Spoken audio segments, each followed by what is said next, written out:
ఓం శ్రీ విఘ్నేశ్వరాయ నమ. శ్రీ కనకదుర్గా మాతా శరణం. మాతాపితలకు శరణం. 99 టీవీ ప్రేక్షకులకు వీక్షకులకు నమస్కారం. 99 వాస్తు కార్యక్రమంలో ఈరోజు మనం చెప్పుకునేటటువంటి విషయం ఏమిటంటే, మనం ఇంతకుముందు తూర్పు, పడమర, ఉత్తరం, దక్షిణం ఇలాగా అన్ని దిక్కులు చెప్పుకున్నాము. అలాగే మూలలు కూడా ఆగ్నేయం, నైరుతి అనేది మనం ఇప్పుడు నైరుతి గురించి మాట్లాడుకుంటున్నాం అన్నమాట. అయితే ఈ నైరుతి మూల అనే దాని గురించి చాలామంది భయపడుతుంటారు అనమాట. నైరుతి అనగానే అమ్మో నైరుతి చాలా ప్రమాదం అట, ప్రాణాలు పోతాయట, అట్లా అనుకుంటారు. కానీ నిజానికి నైరుతి అనే దిక్కుని మనం చాలా జాగ్రత్తగా ఆలోచించి ఎక్కడ ఏ రకమైనటువంటి ఇబ్బందులు లేకుండా వాస్తు ప్రకారంగా మనం చేసుకున్నట్లయితే నైరుతికి మించినటువంటి మనకి ఉపయోగం చేసేటటువంటిది, మనకు మేలు చేసేటటువంటి మూల కూడా నైరుతే. అయితే ఈ నైరుతి మూలను నిరుతి అనేటటువంటి రాక్షసుడు ఆ మూలలో ఉంటాడనమాట. ఎప్పుడు కూడా వాడికి మనిషి అంటే మనిషి అనగానే ఒక శవం అనుకోండి, దాని మీద కూర్చుని వాడు తిరుగుతూ ఉంటాడనమాట. అంటే మనిషి యొక్క శరీరం అనమాట. ఆ శరీరం మీద తిరుగుతూ ఉంటాడు. వాడికి అది వాహనం అనమాట. అయితే వాడికి సంబంధించినటువంటి చోట ఎక్కడైనా సరే మనం డిస్టర్బ్ చేసామా వాడు పట్టుకుంటాడు. ప్రాణాంతకం అనమాట. చాలా ప్రమాదం వాడితోటి. ఎక్కడ తేడా వచ్చినా మనం ప్రాణం మీదకి వచ్చేస్తుంది. అంటే ఇక్కడ ప్రాణం మీదకి వస్తుందని భయపడక్కర్లేదు. ఎందుకంటే 4 మూలలు ఉన్నాయి కదా మనకి. ఈశాన్యం, ఆగ్నేయం, నైరుతి, వాయువ్యం, ఈశాన్యం ఉన్నాయి. ఏ మూలకైనా సరే రెమెడీ ఉంది మనకి ఈశాన్యం ఉంది. సపోజు ఈశాన్యంలో ఏదో తప్పు జరిగితే ఇంటికి యజమాని లేకపోతే ఇంటి పెద్ద కుమారుడు. అలాగా వాళ్ళ మీద ఆ రకమైనటువంటి ఒక అంటే దుష్ప్రభావం చూపిస్తుంది అనమాట వాస్తు. వాళ్ళకి ఏదో రావడము, జ్వరం రావడము, జబ్బు రావడము ఇట్లాంటివి జరుగుతాయి. ఆ సూచనలు అవి ఇండికేషన్స్ ముందిస్తుంది అనమాట ఆ ఈశాన్య మూల. అంటే మనకు తెలుస్తుందన్నమాట. అమ్మో ఈశాన్య మూలలో ఏదో ఉంది మనకి లోపం అని సిద్ధాంతం తీసుకొస్తారు, చూపించుకుంటారు, చక్కగా ఆ రెమెడీ పాటిస్తారు. అలాగే ఆగ్నేయంలో ఉంది ఏదో ఉంది. ఆగ్నేయాలు అంటే అగ్ని ప్రమాదాలు జరుగుతాయి. అలాగే ఇంట్లో స్త్రీలు ఉంటారు, వారి మీద అంటే శుక్రుడు అనమాట అక్కడ ఉండే ఆయన ఏం చేస్తాడంటే స్త్రీల మీద ఎక్కువ ప్రభావం చూపిస్తాడు ఆయన. ఎప్పుడు కూడా ఆగ్నేయంలో మనం ఏ రకమైనటువంటి ఇబ్బంది చేయకూడదు. అయితే అది అక్కడేమవుతుంది, ఎవరికో జబ్బు చేయడమో లేకపోతే దొంగతనం జరగడమో ఏదో ఒకటి అక్కడికి ఒక ఇండికేషన్ ఇస్తారు. అలాగే మనం నైరుతి ఉంచుతాం అలా పక్కనే. ఇప్పుడు నైరుతి గురించి మాట్లాడుతున్నాం. వాయువుకి వెళ్ళినట్లయితే ఆ వాయువులోనూ అది చలన ప్రదేశం అనమాట. ఆయన వాయువులో అంటే వాయుదేవుడు ఉంటాడు, చలన ప్రదేశం. అక్కడ ఏమైనా చిన్న తప్పులు చేస్తే అక్కడ కూడా మనకి ఇండికేషన్ వచ్చేస్తుంది. ఏమని, వాయువ్యములో ఏ రకమైనటువంటి ఇబ్బందులు పెట్టినా ఇంట్లో ఆడపిల్లలకి అంటే ప్రమాదం కాదు, ఆడపిల్లల యొక్క మనస్తత్వం, మైండ్ సెట్ సరిగ్గా ఉండదు. ఎందుకంటే తల్లిదండ్రులకి ఎదురు తిరుగుతారు, ఇంట్లో భార్యాభర్తలు గొడవలు వస్తాయి. అలాగే ఆ ఇండికేషన్ అక్కడ వస్తుంది. చెప్తుంటుంది ఈ ముందు. ఇవన్నీ మనం సర్జరీ చేసుకోవచ్చు. ఈ 3 ఓహో ఏదో ఉందేమో అని ఎవరినో సిద్ధాంతం వస్తాడు. గురుగారు మాకు ఎలా ఉంది, ఏంటి మా పరిస్థితి అంటే చూస్తాడు. బాబు మీకు వాయువులో తేడా ఉంది, అందుకే మీకు ఇలా గొడవలు వస్తున్నాయి, సరి చేసుకోండి అంటాడు. అంతవరకు ఓకే. ఈ నైరుతి అలా కాదు. నైరుతి అనేది చాలా ప్రమాదకరమైందనమాట. టక్మని లాక్కెళ్ళిపోతుంది మనిషిని. హార్ట్ అటాక్ ఇమీడియట్గా వస్తే అప్పటికప్పుడు అయిపోతుంది మనిషి. అలాగే ఎక్కడో యాక్సిడెంట్ పడితే ఆ యాక్సిడెంట్తో మనిషి అయిపోతాడు. అంత ప్రమాదం అనమాట ఈ నైరుతి. ఆ నిరుతి అనే రాక్షసుడు ఎప్పుడు ఎక్కడ దొరుకుతాడా మనిషి మనకి అని చూస్తాడు. అయితే ఇక్కడ పడమర ఉంది కదా మనకి. ఇప్పుడు పడమర నుంచి ఇలా వస్తాం, ఇలా క్రాస్ ఎక్కడికి వస్తుంది, దక్షిణానికి వచ్చి దక్షిణంలో ఉత్తరం ఉంది కదా, మనం గుమ్మం పెట్టుకుంటాం. ఈ కార్నర్ అంతా మొత్తం అంతా నైరుతిలోకి వస్తుంది. ఇప్పుడు పడమరలో ఎవరున్నారు, ఈ సగంలోనూ ఈ కొంచెంలోనూ మనకి వరుణుడు ఉన్నాడు. వరుణుడు అనగా ఏంటి, మనకి ఆయన వర్షాలు కురిపిస్తాడనమాట. వర్షాలు కురిపించి ఆయన యొక్క వాహనం. అయితే ఆయన ఏం చేస్తాడు, ఆ ముసలి మీద కూర్చుని మొత్తం నా సముద్రాలన్నీ తిరుగుతూ అలా ఇలా మొత్తం అంతా చూసుకుంటూ ఇది కాపాడుకుంటూ ఉంటాడనమాట. ఆయన అలా ఉంటాడు. ఇక ఇటు వచ్చాం దక్షిణం వైపుకి. ఇక్కడ యమధర్మరాజు ఆయన దున్నపోతు మీద సంచరిస్తూ మొత్తం అంతా చూసుకుంటూ ఉంటాడు. ఎక్కడైనా మన ప్లేస్లో ఎవడైనా ఏమైనా చేసాడా వాడికి శిక్ష విధించాలి.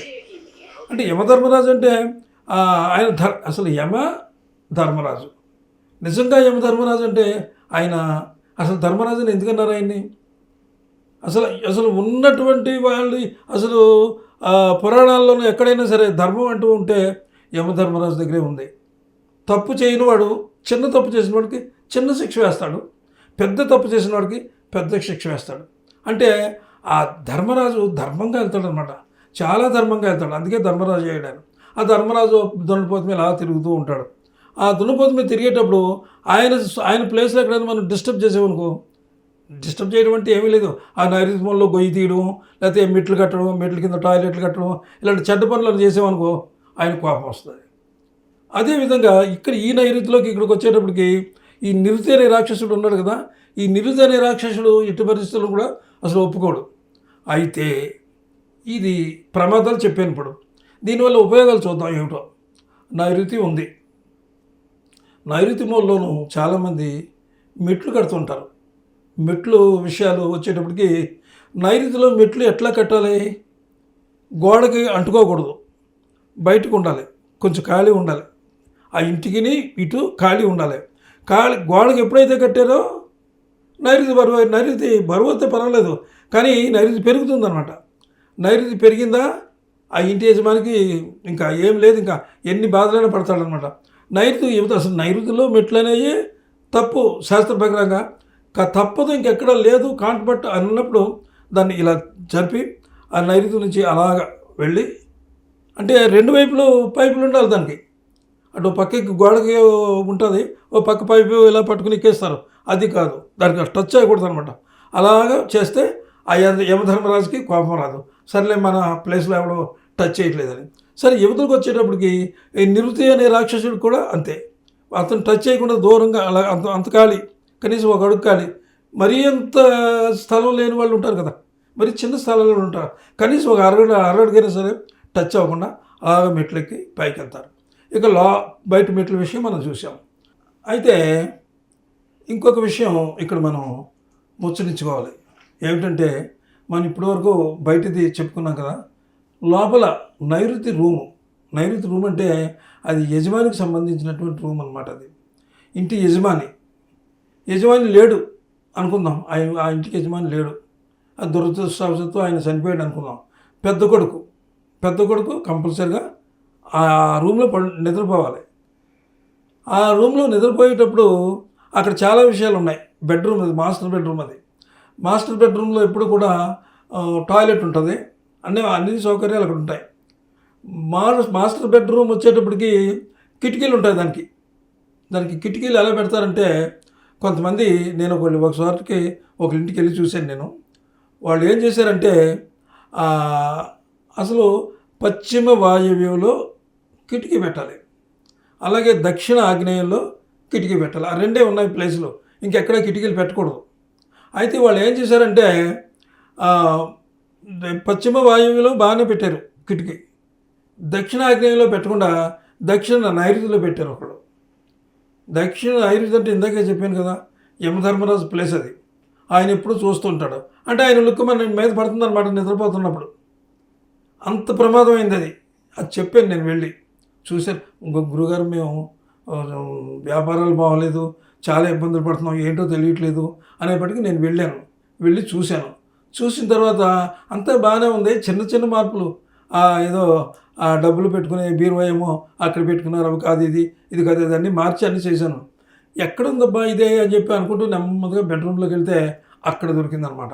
అక్కడ వాళ్ళు ఏం చేశారంటే దక్షిణంలో నైరుతిలో చక్కగా బ్రహ్మాండమైనటువంటి కిటికీ, చాలా పెద్దది, మళ్ళీ గాలి రావటానికి అనమాట.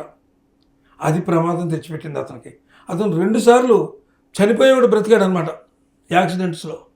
అంత ప్రమాదం తీసుకొస్తే అప్పుడు నేను చెప్పాను, అంతా బాగానే ఉంది బాబు, ఏమీ లేదు, ఈ కిటికీ ఎందుకు పెట్టారంటే అసలు ఎవరైనా చెప్పారా, వాస్తు సిద్ధాంతాలు చెప్పారా, అది మీ అంతా మీరు పెట్టేసుకున్నారంటే లేదంటే ఇక్కడ పెట్టొద్దని చెప్పనే చెప్పారు అప్పుడు, కానీ గాలి ఎక్కువ వస్తుందని పక్కన పెట్టుకున్నాం మేము అన్నారు అక్కడ.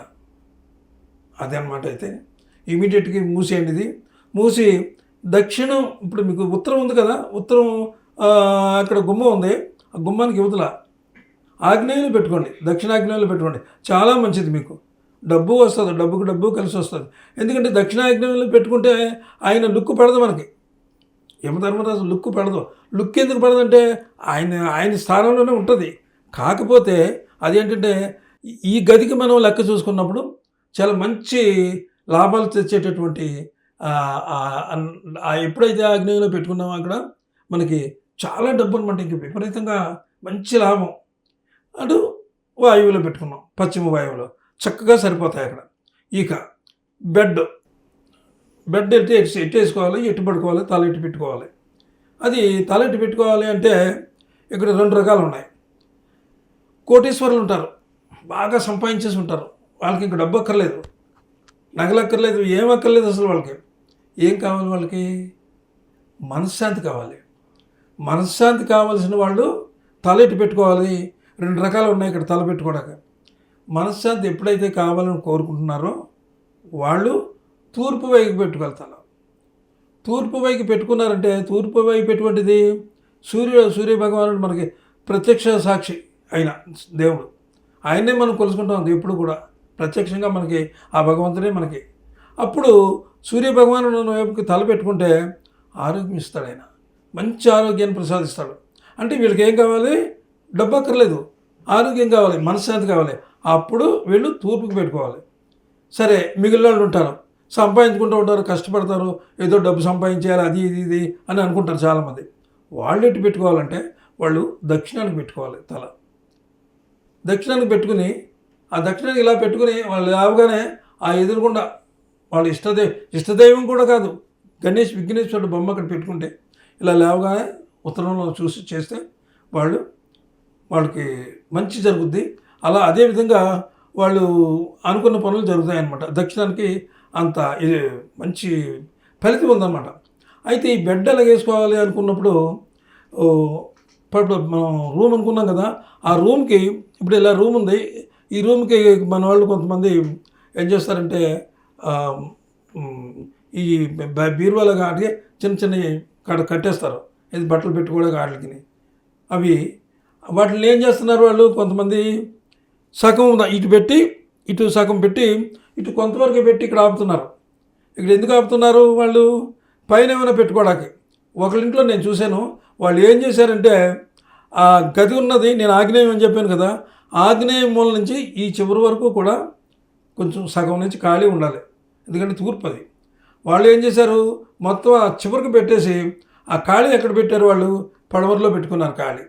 అంటే అంతా ఆ గదికి మొత్తం తూర్పు అంతా బరువు అయిపోయింది. అలాగా వీళ్ళు ఏం చేస్తారంటే సెల్ఫ్లు కట్టేటప్పుడు కూడా, సెల్ఫ్ల విషయంలో కూడా ఎట్టి పరిస్థితుల్లో ఎక్కువ సామాన్లు ఉండొచ్చు, ఉండకపోవచ్చు. సెల్ఫ్లకి మనం గ్లాసులు వేసేసుకుంటే మంచిదే. అంత శక్తి లేని వాళ్ళు సెల్ఫ్లు కట్టేసి దాంట్లోనే బట్టలు పెట్టుకుంటారు. ముందు ఫస్ట్ పడమరకు వాడుకున్న సెల్ఫ్లో అన్నీ పెట్టేసుకోండి. అలాగే దక్షిణానికి సగం వరకు పెట్టుకోండి. ఆ సగం, మిగిలిన సగం లేకపోయినా పర్వాలేదు, అది కార్నర్కి వెళ్ళిపోద్ది అనమాట. అది అంచేత ఆ రకమైనటువంటి తప్పులు చేయకుండా బరువులు అవి చూసుకొని అక్కడ పెట్టండి. తప్పనిసరిగా మీరు గోడకి చేర్చి వేసేసుకోకర్లేదు, మంచం కొంచెం జరపచ్చు. ఇది గోడ ఇలా చేర్చేసి వేసుకోకర్లేదు, మంచం అలా జరిపేసుకోవచ్చు కొంచెం మనిషి. అయితే ఇక్కడ ఇంకోటి, బీరువా పెట్టుకోవడానికి డబ్బుల పరిస్థితి. కొంతమంది ఏం చేస్తారంటే ఆ బీరువా అంటే సొంతంగా ఉన్నవాళ్ళు ఆ బీరువా ఎంత ఉందో అంతా కొలత పెట్టి ఆ పైన దీనిపైన అలా బల్ల కూడా వేస్తారు. ఆ బల్ల వేసేటప్పుడు ఏం చేస్తారంటే అది కట్ చేసి, అది ఎంత ఉంది, చిన్న బీరువా అయితే ఏం కాదు, పెద్ద బీరువా అయితే మాత్రం అక్కడ కట్ చేసి పెట్టుకుంటారు. మంచిది, అది సరిగ్గా నైరుత్యంలో బీరువా పెట్టుకోవచ్చు, అలా చేసుకోవచ్చు. ఏదైనా కొంచెం అలా మనిషి తిరగడానికి అనమాట, అటు ఇటు తిరగడానికి పెట్టుకోవచ్చు. నైరుతిలో బెడ్ వేసుకోమన్నారు, నైరుతికి ఇలా నొక్కేసేసి పెట్టేసుకోవాలి అనేటటువంటి వాస్తుశాస్త్రంలో అది లేదు. చక్కగా తిరగవచ్చు. కాకపోతే ఆ ఇంట్లో మీరు నైరుతిలో మొదలు పడుకుంటున్నారు, అది ఆ రకంగా చేసుకోవచ్చు. ఇక టాయిలెట్స్ పరిస్థితి.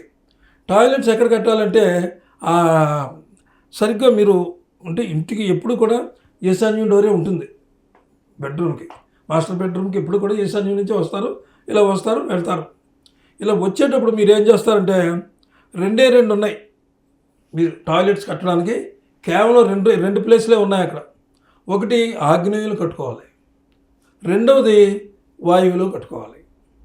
ఆగ్నేయం వాయువ్య రెండింటిలోనే మీరు టాయిలెట్స్ కట్టుకోవాలి.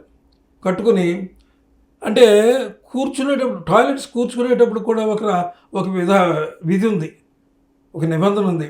కానీ ఆ నిబంధనలు అవి ఏనాటివి అనుకోండి, అవి ఇప్పుడు అంత లెక్కలోకి రాదు. అసలు తూర్పుకి తిరిగి మాత్రం కూర్చోవద్దు. మల విసర్జన చేసేటప్పుడు స్వామి ఉంటాడు కాబట్టి తూర్పుకి తిరిగి మాత్రం కూర్చోవద్దు. ఉత్తరానికైనా కూర్చోండి, దక్షిణానికైనా కూర్చోండి అనేది మన పెద్దలు పెట్టిన ఆచారం. ఏనాడో పెట్టింది అది. ఈవేళ అపార్ట్మెంట్స్ వచ్చేసినాయి, వీళ్ళకి సంబంధం లేదు అది. ఎందుకంటే మన పూర్వకాలంలో మన పెద్దలు పల్లెటూరులో ఉన్నవాళ్ళు ఏం చేసేవారు, చెరువు గట్లు కానీ లేదా కాలువ గట్లు కానీ వెళ్ళేవారు. మామూలుగా పొద్దున కాలకృత్యాలు తీర్చుకోవడానికి ఇంటికి ఇంతవరకు ఒక చిన్న గది స్నానాలు చేసుకోవడానికి కట్టుకునేవారు. బయటికి వెళ్ళేవారు, వచ్చేవారు, స్నానాలు చేసేవారు, ఎవరి పని మీద వాళ్ళు వెళ్ళిపోయారు. ఎందుకు పెట్టారంటే వీళ్ళు వెళ్ళినప్పుడు కాలువగట్టుకు వెళ్ళినప్పుడు సూర్యభగవానుడి కిరణాలు వాళ్ళ ముఖం మీద పడతాయి, అంచేత ఎదురుగా కూర్చోవద్దు అనేటటువంటిది అది అప్పుడు పెట్టినటువంటి శాస్త్రం. ఈవేళ ఏంటంటే మనం లోపలికి సూర్యుడు రశ్మి ఆ కిరణాలు మనకు రావు, తూర్పు కూడా తిరిగి కూర్చోవచ్చు అనేది కొంతమంది చెప్పేది. అది ఎంతవరకు నిజమనేది మనం వాస్తుశాస్త్రంలోనూ బాగా లోతుకెళ్తేనే కానీ తెలియదు. ఆ రకంగా ఇప్పుడు ప్రస్తుతానికి ఎలా కడుతున్నారంటే దక్షిణం వైపుకు తలపెట్టి కూర్చోవచ్చు, అలాగే ఉత్తరం వైపుకు తలపెట్టి అంటే పిట్ అనమాట. అది మీరు కూర్చునేది ఉంటుంది కదా, అది మీరు తూర్పు ముఖంగా కూర్చుంటే ఏ ఇబ్బంది లేదు, అలాగే దక్షిణ ముఖంగా.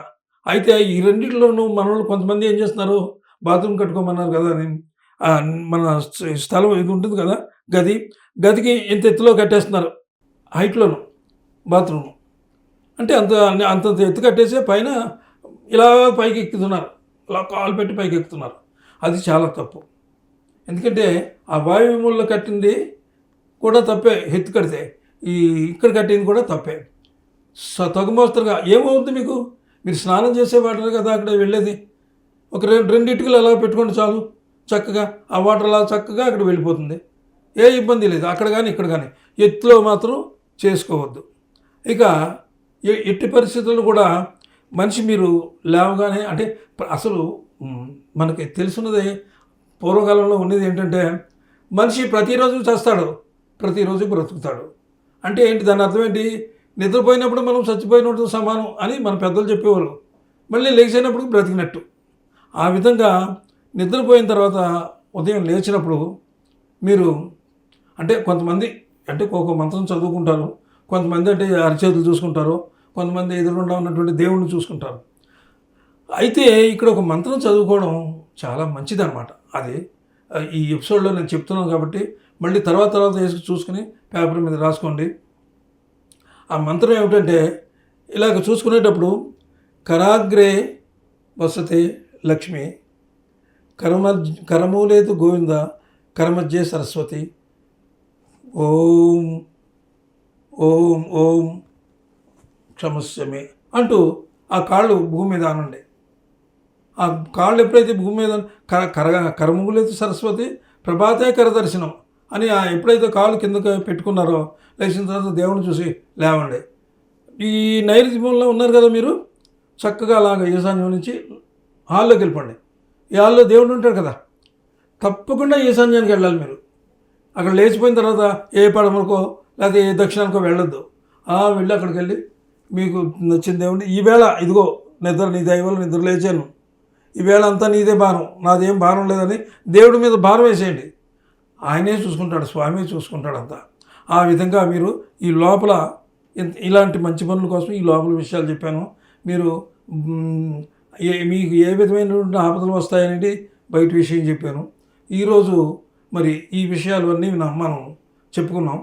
అయితే ఇక్కడ ఇంకొక విషయం చెప్పాలని అనిపిస్తుంది నాకు. ఎందుకంటే కొంతమంది అడుగుతున్నారు చాలామంది ఏమడుగుతున్నారంటే, గురువుగారు మేము మా ఇంటికి మంచి ఆహ్, అంటే ఈ వేస్తారు కదా! మన చక్రాలు వేసి లేతే ఇవి యంత్రాలు వేసి అవన్నీ చేస్తుంటారు కదా!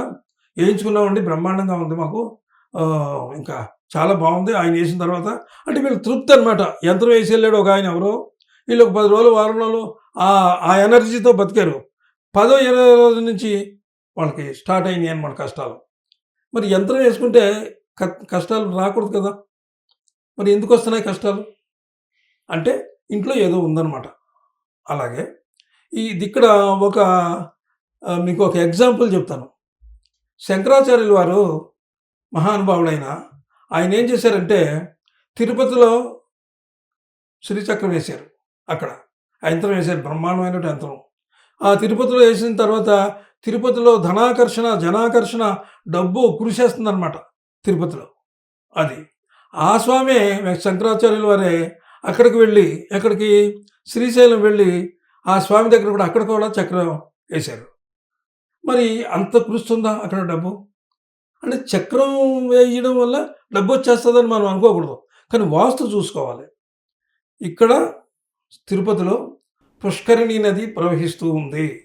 అంటే పుష్కరిణి నది ప్రవహిస్తూ ఉందంటే మనకు తెలియకుండా చాలామంది అన్నారు. ఆ లోపల నుంచే స్వామివారి పాదాల నుంచి ఆ నది అలాగే వెళ్ళిపోతుందని. అంటే ఎక్కడి నుంచో వెళ్తుందా అక్కడి నుంచి మొత్తం మీద ఆ ధార. పుష్కరిణి నది ఎక్కడి నుంచి ప్రవహిస్తుంది? అది ఈశాన్యం నుంచి ప్రవహిస్తుంది తిరుపతిలో. మరి మిగిలిన ఎలా ఉన్నాయో అన్ని చోట్ల కూడా ఎత్తు బాగా ఉంది. ఇక్కడ పల్లం ఉంది. ఇక్కడ ఈశాన్యంలో ఉన్నటువంటి పుష్కరిణి తల్లి ఆవిడ అలాగ ప్రవహిస్తుంటే అసలు చెప్పలేనంత అందరికీ తెలుసున్నదే ఎంత సంపద వస్తుందో. సరే ఇక్కడ ఎలా ఉంది? మరి అక్కడ ఎలా ఉంది? అక్కడ స్వామివారిది ఎలా ఉంది? అక్కడ మీరు ఎప్పుడైనా వెళ్ళినప్పుడు గమనించవచ్చు మీరు. శ్రీశైలంలో ఉత్తరంలోనూ ఈశాన్యంలోనూ చాలా ఎత్తైనటువంటి కొండలు ఉన్నాయి. కొండలు అంటే ఇంకా మీకు తెలియదే ఉంది, చాలా పెద్ద కొండలు కదా అవి. ఆయనకి నది ప్రవహిస్తుంది. ఆ నది ఏమిటి? ఆ నది ఎక్కడుంది? పడమరలో ఉంది. అంటే పడమర డౌన్ అయిపోయింది. పడమరలో నీరు ఉండకూడదు. చాలా వాస్తుకి చాలా అపచారం అనమాట అది. కానీ స్వామి వేసాడు. మరి ఏది దాని ప్రభావం ఏది? అక్కడ వాస్తు ప్రభావం లోటు అయిందనమాట. అక్కడ సువర్ణముఖి నది ప్రవహిస్తూ ఉంటుంది పడమరలో. అంచేత అక్కడ స్వామివారికి అంతంత మాత్రంగానే ఉంటుందన్నమాట. అందుచేత ఎవరైనా సరే యంత్రాలకి మీరు డబ్బులు ఖర్చు పెట్టి 10,000 ఇవ్వండి, 5,000 ఇవ్వండి అలాగని ఎవ్వరూ కూడా డబ్బులు ఖర్చు పెట్టవద్దు. మీకు దగ్గరలో ఉన్నటువంటి ఒక సిద్ధాంతం లేకపోతే తెలుసున్న వాళ్ళను తీసుకొచ్చి చక్కగా చూపించుకోండి. డబ్బులకి యంత్రాలకి ఏదో యంత్రాలు మంత్రాలు అంటారు. మంత్రాలకు చింతకాయలు రాలు అని ఉన్నది ఒక సామెత. మీకు కష్టం వచ్చింది అంటే మీ ఇంట్లో ఏదో ఉంది, తీసుకెళ్ళి చూపించుకోండి. చూపించుకోలేదనుకోండి, మీరు దూరం ఉన్నారు, వారి దగ్గరికి మీరు వెళ్ళి మీ ప్లాన్ తీసుకెళ్ళండి. మా ప్లాన్ ఎలాగుంది, ఇది కట్టుకున్నాం, ఇది ఇక్కడ ఉంది, ఈ గుమ్మం ఇక్కడ ఉందని చూపించండి. మీకు రెమెడీ అని చెప్తారు. కాబట్టి అందరూ కూడా నేను చెప్పిన విషయాలు గుర్తుపెట్టుకోండి. ఇదేదో నేను కాకతాళీయంగా మామూలుగా చెప్పేయడం లేదు. నేను చాలా ఇళ్ళు చూసి కొన్ని చోట్ల వాళ్ళు పడే బాధలు చూసి అవన్నీ చూసిన తర్వాతనే నేను మీకు చెప్తున్నాను. ఆచరించండి. అందరూ కూడా సుఖ సంతోషాలతో ఉండండి, చక్కగా ఉండండి. నమస్తే. మళ్ళీ ఎపిసోడ్లో కలుసుకుందాం. సెలవు.